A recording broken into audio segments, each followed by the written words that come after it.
धर्मात्मा कभी दूसरों के हिसाब से जीवन नहीं जीते, कभी वे समाज को खुश करने के लिए व्रत नहीं लेते, कभी समाज या समूह या जगत उनको धर्मात्मा समझे इसके लिए वो एक कदम भी नहीं चलते।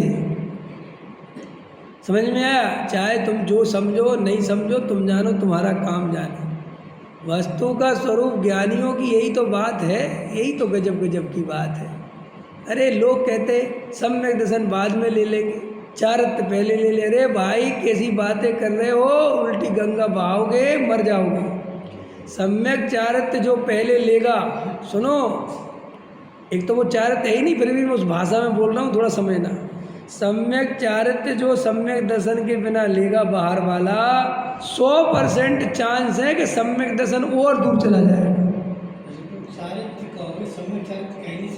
हाँ, कह ही नहीं सकते, हम तो उपचार की बात कह रहे हैं। जैसे उपचार से दुनिया चारित्र कहती है ना कि भाई बाहर में चारित्र तो ले लो, सम्यक दर्शन जब होगा जब होगा। ये बिल्कुल उल्टी गंगा बहाने जैसा है। लोक में हो सकता है व्यवस्थाएं कि आगे का काम पीछे कर लो। अब आजकल होने लगा कि नहीं, फेरे फेरे पहले पाड़ देते हैं, वर वाला बाद में करते हैं, ऐसे होने लगे ना आजकल शादियों में। हाँ, तो तुम जो लौकिक कामों में उल्टा सीधा कर लो घपला, मोक्ष मार्ग में घपला नहीं हो सकता। मोक्ष मार्ग में चाहे श्रीमंदिर भगवान के पास चले जाओ और चाहे योगमंदिर बाहु सुबाहु जितने हो सबके पास चले जाओ। समझ में आया?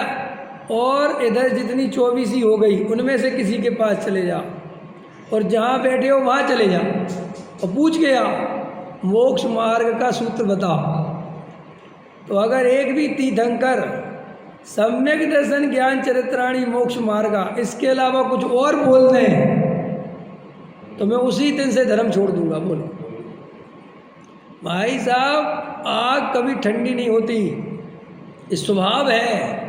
आत्मा कभी ज्ञान के बिना नहीं होता, उद्गल कभी स्पर्श रसगंध वर्ण के बिना नहीं होता। समझ में आया? वस्तु का स्वरूप है, स्वरूप है। ऐसे ही मोक्ष मार्ग सम्यक दर्शन के बिना प्रारंभ नहीं होता। अब किसी को बुरा लगे तो लगे, लेकिन स्वरूप ऐसा ही है।